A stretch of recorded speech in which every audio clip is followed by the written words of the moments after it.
Sanibonani, igama nguLindo Makhaye. I am the founder and managing member at Lusizo Group.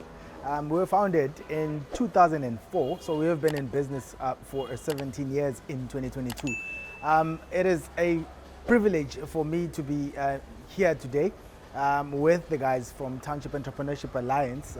They are doing absolutely amazing work, and I'd like to also highlight the importance of being able to thank Nedbank as well as the guys as spearheading or abafake isandla ekutheni lo msebenzi ube impumelelo. As township entrepreneurs, we need all the help we can get.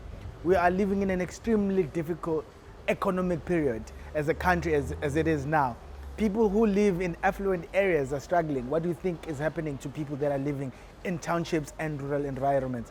So, njengama business operator in a township environment, I'll have you know that with the advent of COVID and everything that has since happened, the looting, the floods that have happened, a lot of people have lost their jobs, and a lot of people find themselves without disposable income. So it means a lot of people cannot spend on things that they were able to spend on before. So Tina njengaba business who are operating in a township environment, we feel the brand of the economic struggles. Ithina sikuthola kuqala ukuhlukumezeka noma ukuzwela ukuthi abantu besikwazi ukuthengisa izinto ezithize kubona abasakwazi ukuzithenga, and that brings us into all sorts of financial troubles, and half the time it will bring our businesses on its knees. So we're really grateful for initiatives such as this one that Bulelani and the team at T have brought to Umlazi Township.